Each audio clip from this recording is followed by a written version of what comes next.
Welcome tonight to First Baptist Church. My name is Chris Culpepper. I'm the worship pastor here at First Baptist. We are more than thrilled to have you all here with us tonight here at First Baptist. Welcome. Your home, this home, our home is your home. Feel free to roam about out here. The restrooms are out here in the hallway, water fountains as well. But we want to welcome you all here tonight for this event.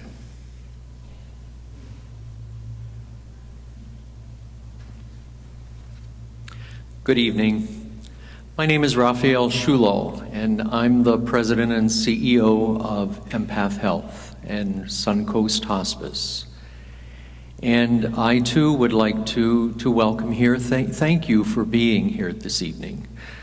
This is a pretty important evening for us because we get to spend it with you. And we thank you for allowing us to care for the treasures in your life. We want you to know that we are an organization that has lived for 40 years. And we like to think that we've woven a pretty beautiful tapestry with our care. A tapestry that includes 170,000 very special people. And as the tapestry and the care continues to grow and that number continues to grow, we will continue to care for them one by one, each unique and each adding to the beauty of the tapestry. But our work could not have happened, and we would not be here this evening without the courage and fortitude of those who were there for us in the beginning. And I want to introduce to you someone who is still very much a part of our organization. And we are very grateful for this because we think the world of her. Her name is Dr. Mary Jean Etten, and she is one of our founders that really began it all with a dream and a vision that has created for us the capacity to care for the special lives of others. Dr. Etten continues to serve on our boards, continues to allow us to hear her vision, is an educator throughout the community, and an adjunct faculty for the University of Florida. So now I want to introduce Dr. Mary Jean Etten. We welcome all of you to this very special 40th anniversary memorial service in honor of your loved ones and all of our loved ones who have died over these 40 years. Tonight, we honor the memory of these special people in our lives by thinking of them, by talking about them, by treasuring their memories and celebrating their lives. Together, we reach out to find meaning in these losses and to heal. Since this is a Suncoast Hospice's 40th anniversary, may I share with you tonight, if this is tonight, I had a hard time realizing if it's 6 o'clock is tonight or late afternoon, our hospice story. 40 to 50 years ago in America, dying was often a very painful, unsupported experience for both the dying person as well as the loved ones. Little was really known how to adequately care for the dying.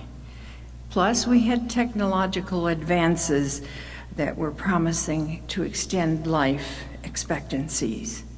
Death was not a common topic of conversation, and despite all this, people still died around us. About this time, Elizabeth Kubler-Ross, I'm sure many of you have heard about her, wrote her famous book on death and dying. This offered certainly a more open, deeper understanding of the dying and the grieving process.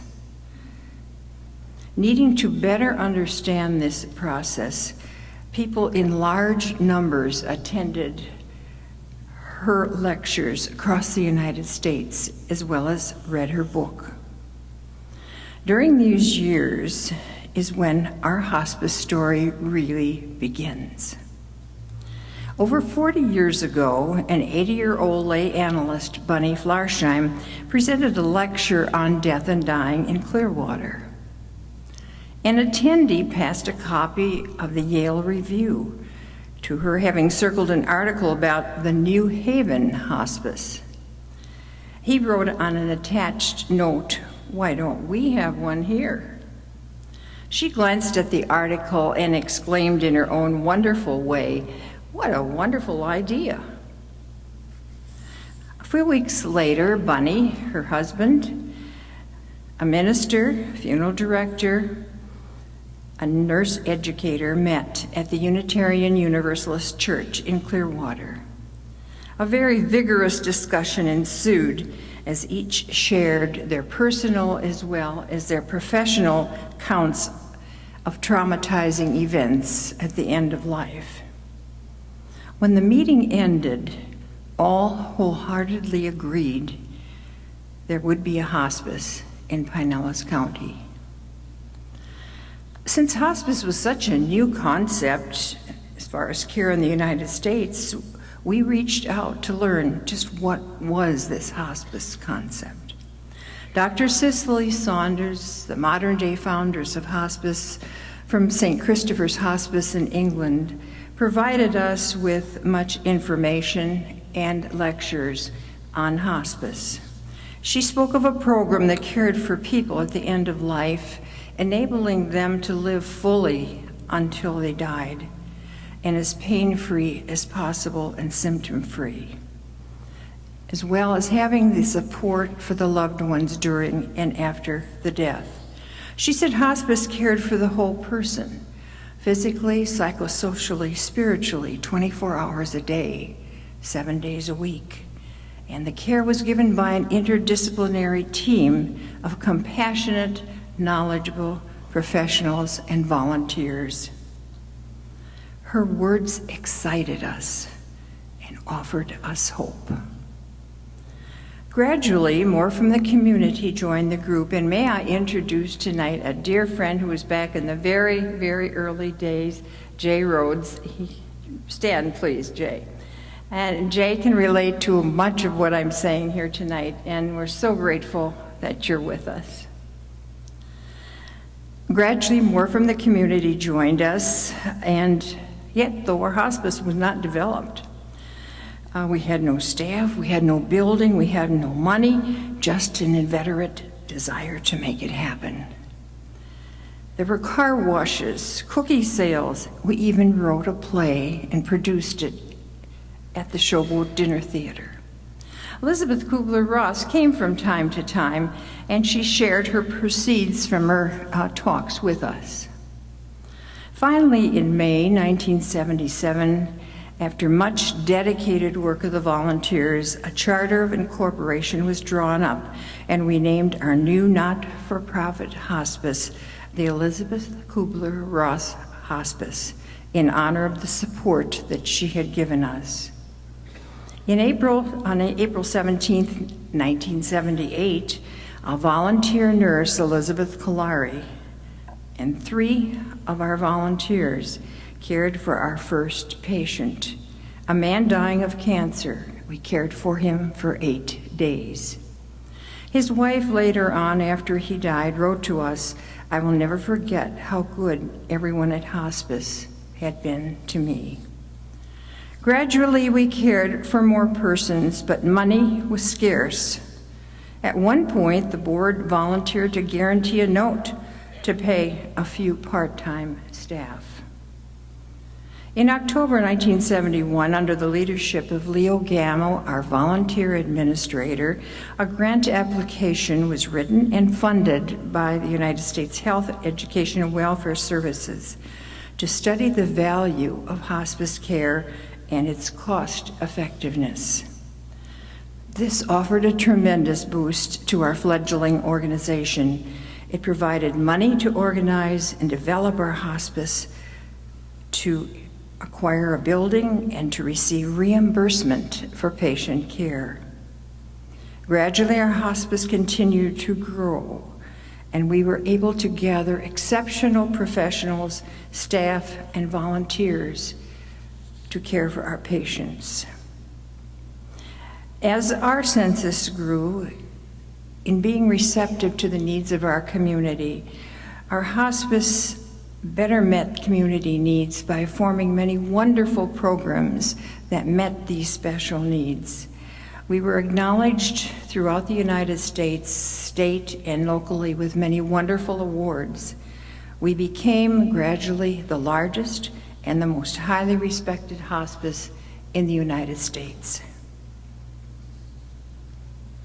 Through the very impressive leadership of our beloved Mary Labiak, Betty Oldaney, and our current CEO, Raphael Shulio, our dedicated, compassionate team of professionals and volunteers have had the privilege of caring for about 170,000 people at the end of life, and thousands more in our other various programs.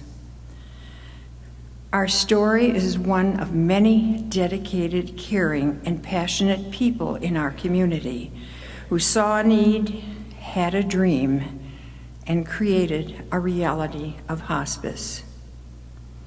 Through this dream, we have made a dramatic difference in how people live and die in Pinellas County. We thank you for all the ways you have contributed to this great mission.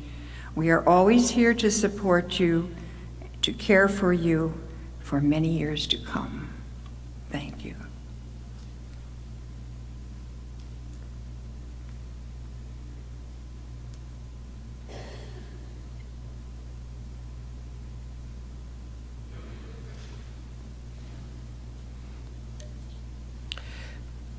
Thank you so much, Dr. Etten, and good evening. My name is Jim Andrews, and I'm the Director of Spiritual Care with Suncoast Hospice and Empath Health. Thank you all for being here tonight. A special thank you to the staff here at First Baptist for welcoming us into this beautiful and sacred space for our celebration of life, love, and hope. And thank you to Raphael Shulo, our President and CEO, for your leadership, and to Dr. Mary Jean Etten for your 40 years of dedicated service to Suncoast Hospice and Empath Health. One of the things that we share in common, all of us, is our experience of loss and grief. Recognizing that we are not alone can give us hope and strength. So I would like to invite you now to stand as you are able and greet those around you.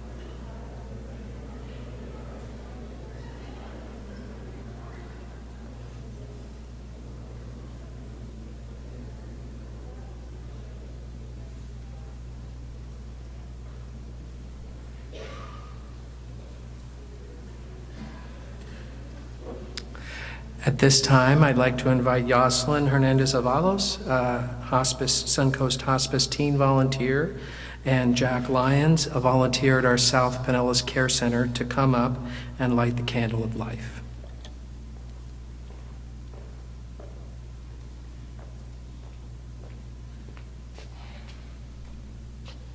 As Yoselin is lighting the candle, please read the reflection at the bottom of the page and read aloud with me, please.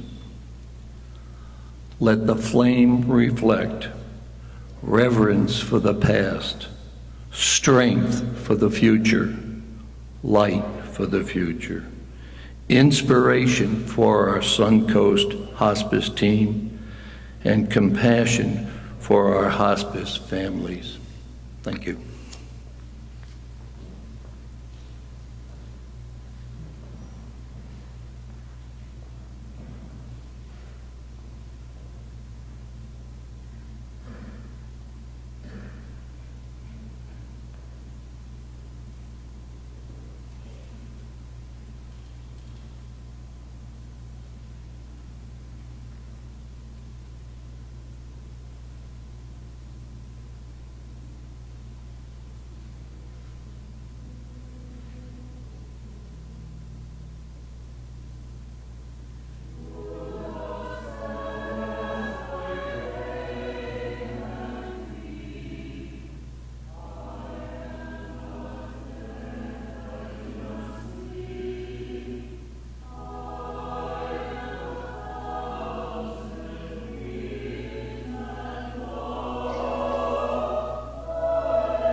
So good evening. My name is Garth Baddick, and I am one of the spiritual care coordinators for the Green Team. I'm going to do a read-in called Mystery of Life by Robert G. Ingersoll. And you can read it in your program. It says, before the sublime mystery of life and spirit, the mystery of infinite space and endless time, we stand in reverent awe. This much we know. We are at least one phase of the immortality of life. The mighty stream of life flows on, and in this mighty stream, we too flow on, not lost, but each eternally significant. For this, I feel, the Spirit never betrays the person who trusts it. Physical life may be defeated, but life goes on. Character survives, goodness lives, and love is immortal.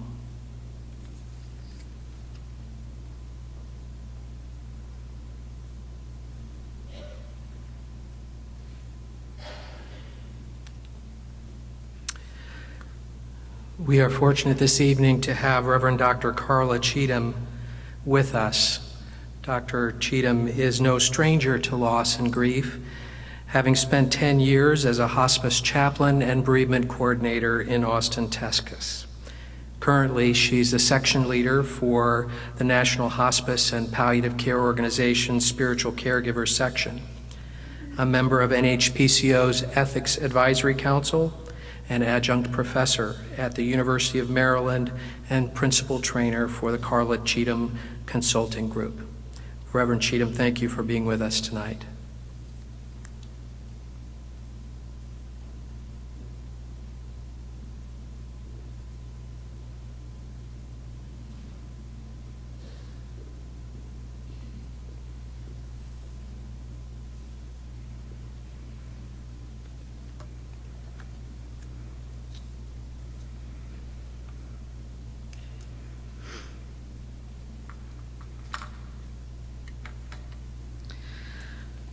Well, grace and peace to you in the name of all that is truth and life and light and love. Good evening. It is an absolute honor to be here with all of you today as we take time to remember those who have died, whom we love, and for those for whom we have cared, to give thanks, to remember, to share in a common sense of grief and remembrance, and also to share in a common round of celebration, honoring 40 years of care of this organization, the shoulders of giants upon whom we stand and for whom we are so grateful to have led the way in a movement that seeks to bring meaning out of loss, life in the face of death, and even more moments of love and care for those who are dying and those who love them.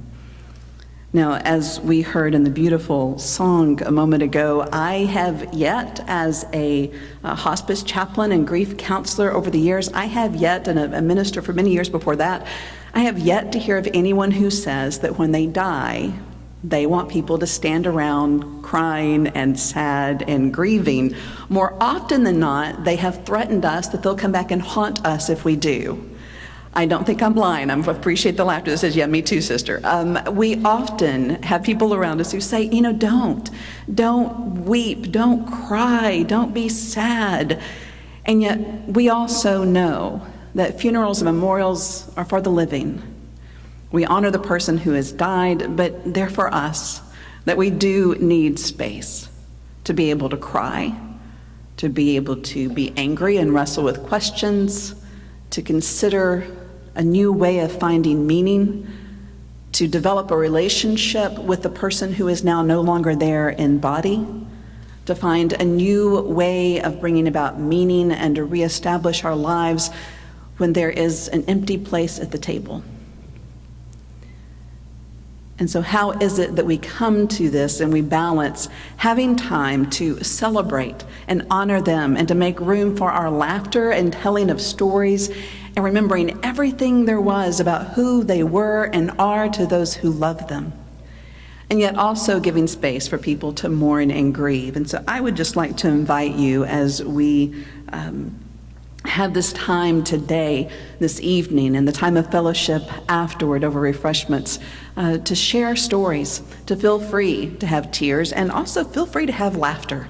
It really is okay. I think those we love who have died and we care for would understand and accept it all because they care for us and want us to have exactly what they need, what we need. As a hospice chaplain, when I walk into the room, when someone has come on to services, I think very often, because I'm the chaplain-y person, they expect me to walk in and say, oh, this is a good thing, or oh, this is God's will, or so they're a little taken aback when the first words I often say, and kids, pardon me, don't say what the chaplain's about to say, okay? When I walk in and instead look around the room and say, this sucks. And they go, her name badge says she's the chaplain. And then when I don't get struck down by lightning, they relax and their shoulders drop and they drop the religious language and they go, you know what? Yeah, you're right. It does. And then they talk about what really, really is going on inside of them. And so I don't come here today to say or to pretend that I know what your experience was like, to know where you are in the process of remembering and grieving, to know how it feels for you to be readjusting to a life where there's the primary loss of the person who has died, but then so many numerous secondary losses of so many changes and things that shift in our lives after someone we love has died and is no longer physically present with us. And so making that adjustment is never an easy process. I don't pretend to know what it is that you believe or what you think has come next for your loved one, if anything, when they have stepped out of this life into the next. I don't pretend to know how you find a sense of hope and meaning in the midst of your circumstance. But what I do hope is this, that as we share this time together today, as we remember and reflect and we give thanks and give honor and give ourselves space to join together, my greatest hope is that we will all find exactly what it is that we need from this time. I acknowledge that as we remember those who have died on services with the hospice, that there are also many of us who have had other losses and other deaths and people that we also consider today. As we are caregivers and family members, we get to be all those things. And so whoever it is that you are remembering, the one or ones that you are thinking of today, may you have a great peace and may there be some healing for you in this time. So when I'm speaking and talking and writing, I often say that if you want to suck all the air out of the room at a dinner party, tell people that you work for hospice for a living. That must be so hard. Hospice people are such angels. I could never do that. And we get it. We understand. Other times people shy away from us and want nothing to do with us. So we get accustomed to quite a few reactions like that. If you really want to get the oh crap, deer in the headlights look, tell them you're the chaplain person. Glasses of wine slide behind their backs. They start scrolling through their memory banks to see if they've said something offensive or some, off-color joke in the last few minutes, and then they're a little stunned when they realize I was actually the one who said it. It is always an interesting time. And so we understand that folks can feel quite taken aback by the idea of hospice. But for those of us who have lived it and experienced it on both sides of the bed, as many of us who work in hospice have, know that hospice is not about death. The dying part is a nanosecond. What hospice gets to be a part of is all of the life that takes place up until that nanosecond that death occurs. We want to be a part of making moments, of helping to manage symptoms and providing emotional comfort and support and education, understanding of what to expect, and some security that whatever happens, they will not be alone, but that we as hospice staff will be with them. And so we know on this side of the caregiving circle, we know what an amazing and tremendous privilege and honor it is to care for your loved ones. We know what it is like to sit at the bedside and to listen to you tell your stories again and again as often as you need to. We are privileged when you tell us more about your lives and the lives of those you loved who are dying. We are grateful to see all of their personalities come out and to see and hear who they are and to learn who they have been and still are to you. We know what it is like to sit at the bedside until our feet are going numb, but there is no way in the world that we're going to leave or move in that moment, because we're holding the hand of someone who often needs to know that they have an anchor to hang on to, that lets them know that they are not going to fall off the end of the earth when the person they adore dies. And so we would not have it any other way. We are so grateful that you welcome us into that sacred and intimate space and allow us to get to know you and the person that you love, and to share that most precious and sacred time of life with us.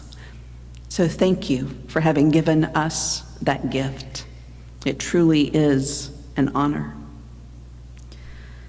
40 years and 170,000 patients almost. That is a lot of life. That is a lot of sorrow. It's a lot of love, and it's a lot of seeking to find hope and meaning. So again, I don't know how you find meaning. I don't know what it is that you believe or how you come to understanding why things happen as they do. But I do believe and trust in this. Even when life doesn't make sense, I trust that we are cared for. And I see that in the way that we show up for each other on hospice teams. I see that in the way that families show up for each other. And I see that in the ways that you also care for and respect and give honor to us, and we are grateful for that. So I ask us, as we do remember, whomever it is that you remember today, what is there that so touched you about them? How did they impact your life? What is there that you miss the most about them? And as such, how can we, as we remember those things, incorporate them into our lives so that we can help to fill the very big shoes that they have left behind? Perhaps they were known for telling the best jokes. Maybe they were known for not caring if anybody was watching when they danced. Maybe they were known for having the gift of hospitality and making everyone around them feel welcomed and cared for. Whatever it is about them, maybe they loved wastefully or laughed loudly. Whatever it is that you most remember about them, invite us to consider how we might then incorporate a bit more of that into our lives so that we can fill their shoes and continue their legacy, and to help us keep a sense of connection with them every time we dare to laugh a little more loudly, tell a bad joke even if it makes people groan, to dance like no one is watching and to not care quite as much, and to extend more grace and hospitality to people around us. I also to invite us to consider, what is there, since the people that we loved got to be human and imperfect, what is there about them that you do not miss? Now, often again, folks are a little taken aback and go, can we say that? Because we were raised to think that we can't speak ill of the dead. And I say, you know what? They knew who they were. They know who they were. They know their quirks. They know the things that hacked people off. And so I don't think there is anything wrong. In fact, I think there's everything right with being completely honest. We in the grief world know that it's called disenfranchised grief when we can't fully and authentically be real about the grief we're experiencing. And sometimes the grief comes from regrets, from things not said or things not done, or things said or done that we wish hadn't happened.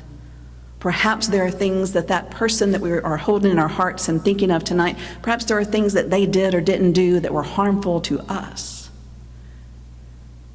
And so perhaps, hopefully, even in those moments when they were not their best selves, maybe, just maybe, they invited us to grow a little bit more in our patience with ourselves when we are not our best selves, patience with others when they had an off day or decade, a little more grace and a little more understanding.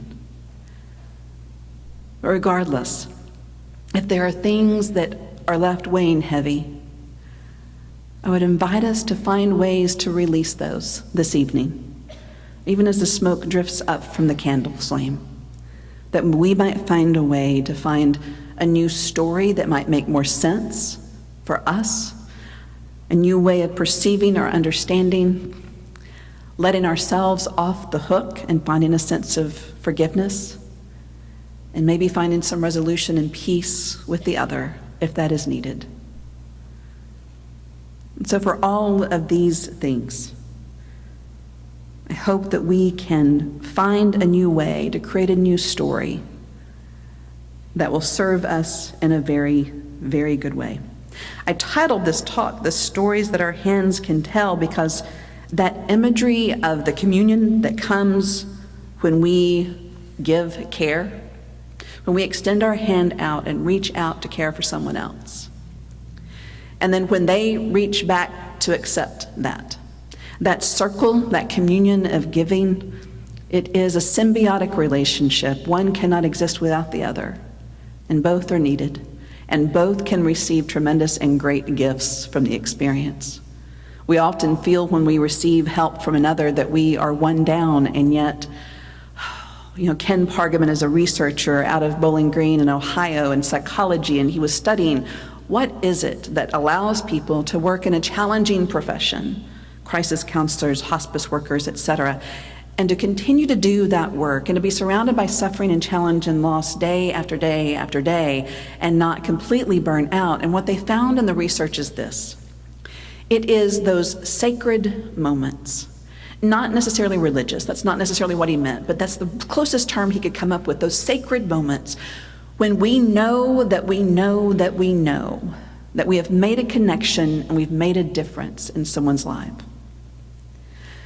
Those moments help keep us going. Those moments let us know, oh yeah, this is why I do this work.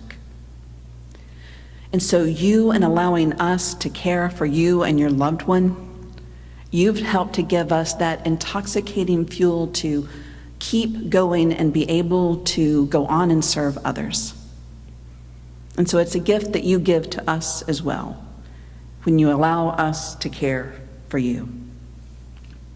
We learn so much, again, when folks get anxious about hearing about hospice, and we tell them this is actually the best gig we've ever had.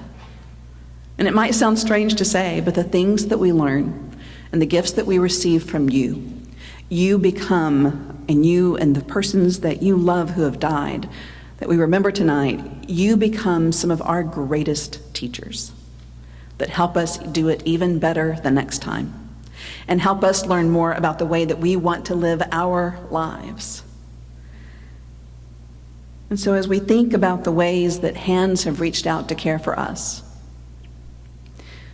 as we think about a hand that reached out to care for our loved ones, as you think about the ways that your hands provided care for the person that you love, whether it was taking a cool towel and wiping a fevered brow, whether it was stroking a cheek that was worried and scared, whether it was laughter and clapping of hands at hearing the same joke that you've already heard a dozen times, but you laughed and clapped once again. However it is that you provided care, however it is that you've allowed us to give care to you, the power of our hands to provide healing touch and to let someone know we are with you and you're not alone is powerful. So do not underestimate the gift that you gave your loved one and your presence with them. So of these stories that we get to learn, the stories that you let us be a part of, I'd like to share with you just a few of the things that you have helped us to learn.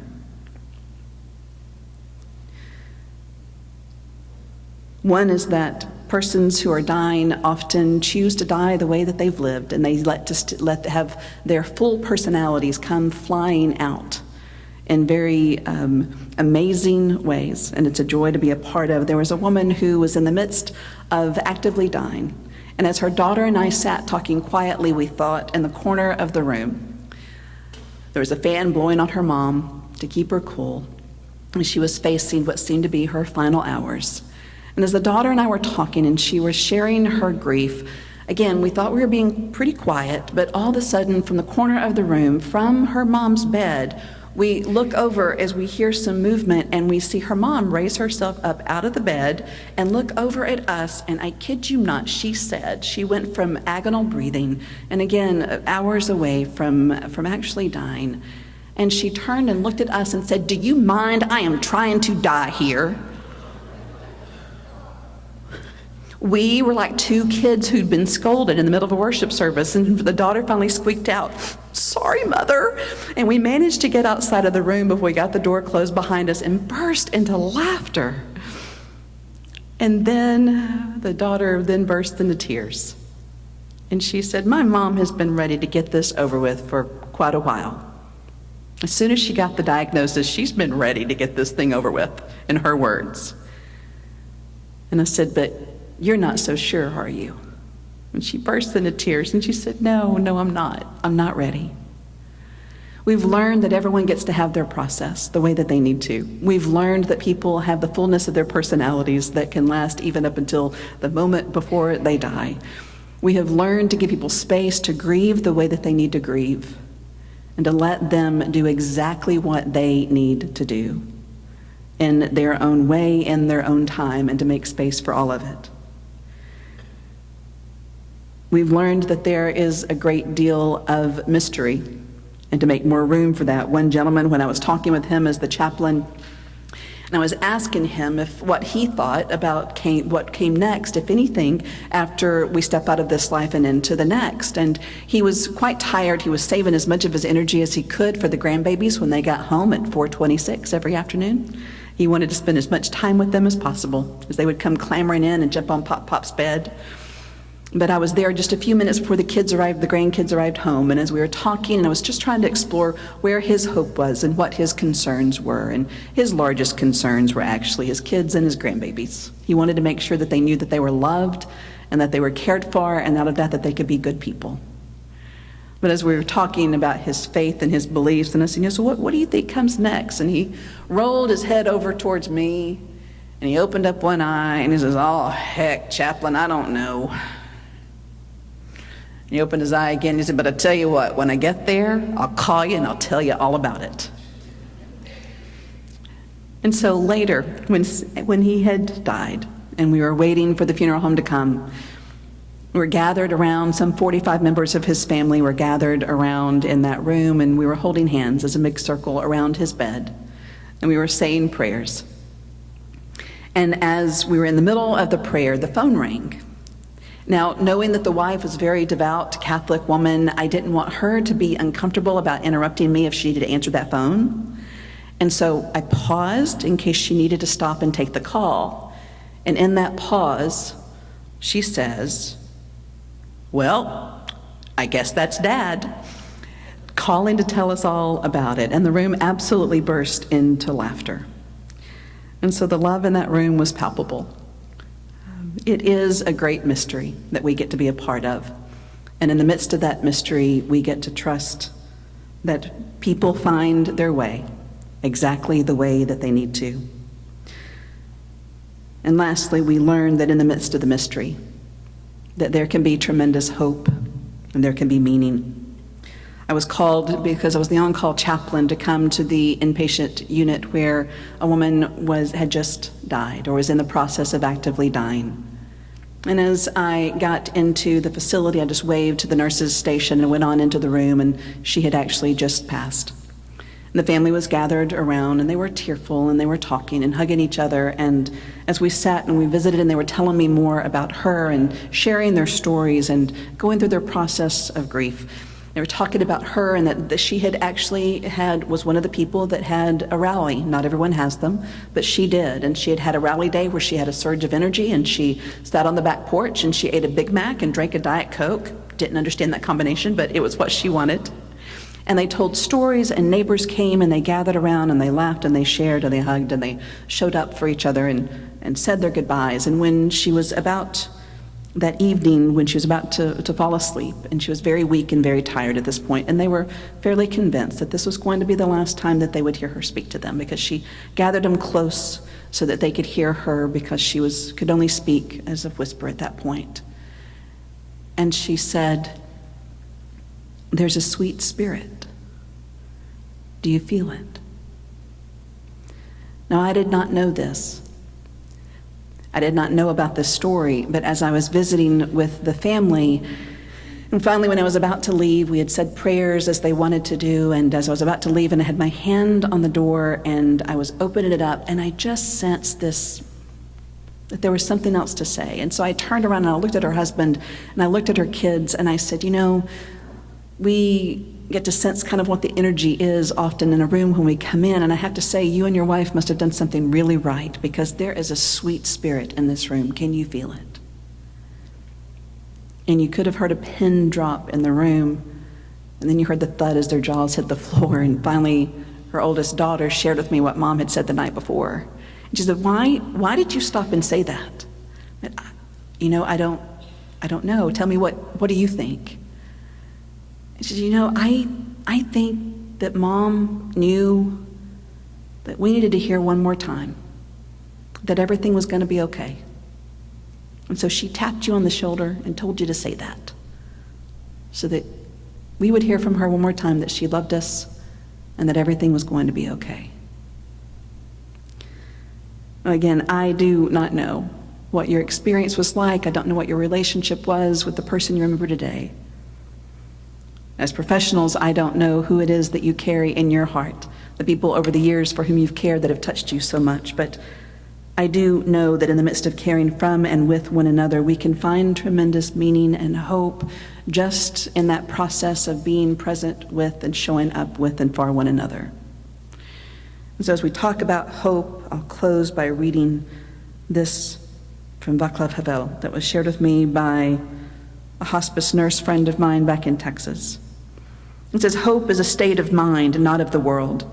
Either we have hope or we don't. It is a dimension of the soul, and it is not essentially dependent upon some particular observation of the world or estimate of the situation.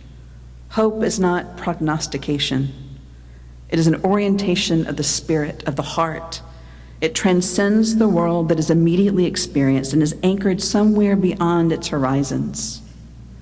Hope, in this deep and powerful sense, is not the same as joy that things are going well or willingness to invest in enterprises that are obviously heading for success, but rather an ability to work for something because it is good, not just because it stands a chance to succeed.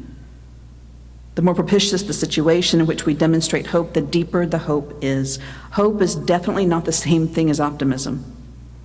It is not the conviction that something will turn out well, but the certainty that something makes sense, regardless of how it turns out.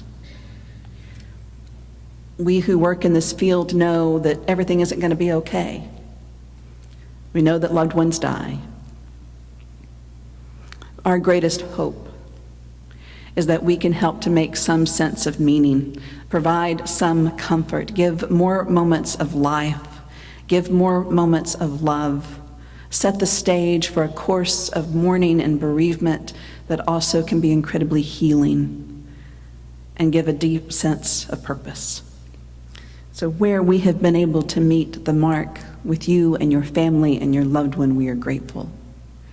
Where we were human and missed the mark, we are sorry.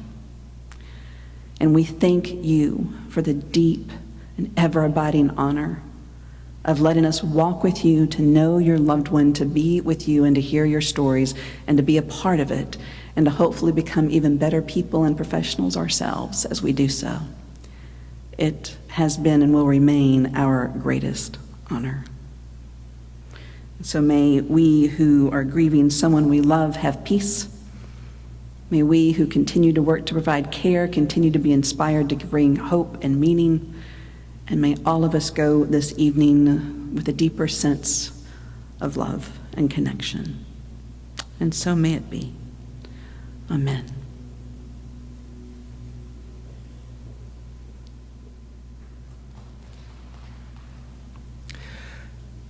We've come to the portion of our service where we remember our loved ones by name.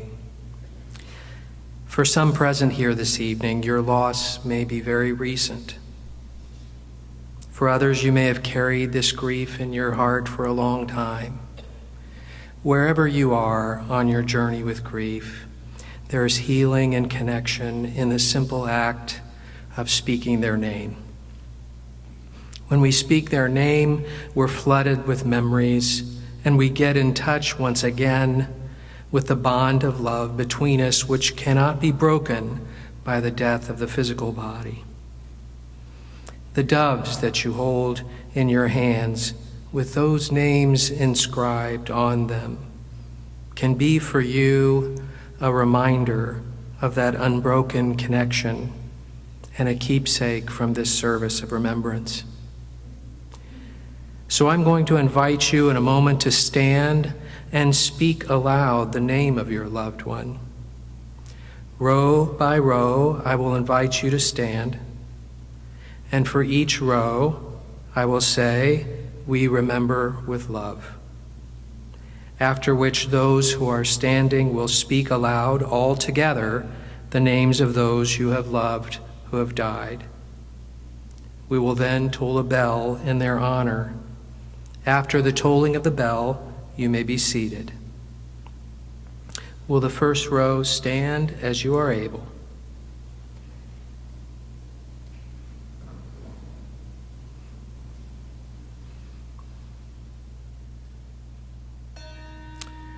We remember with love.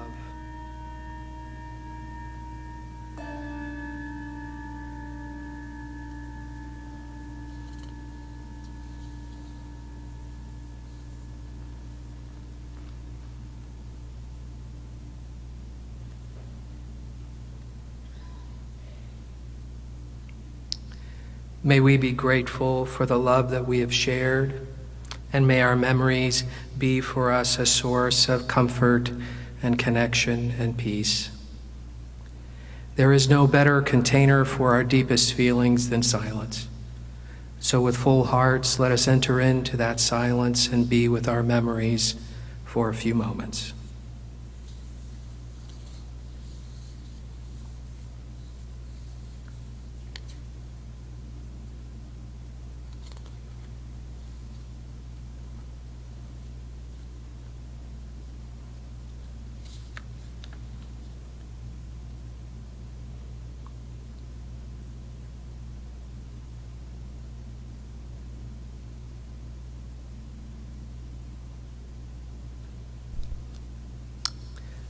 Amen.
My name is Andy Anderson. I'm a spiritual care coordinator for Suncoast Hospice, North County.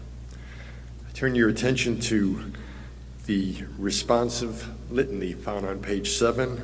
Blessed be the hands. I'll begin, and would you follow as directed?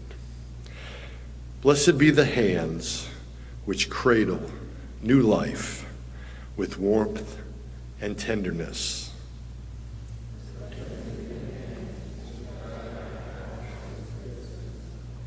Blessed be the hands that we reach for in celebration of life's richness.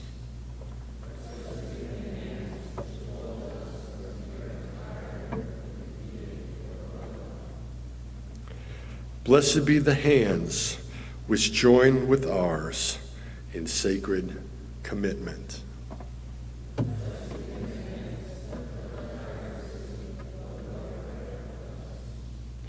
Blessed be the hands that care for us in sickness, bringing comfort and peace.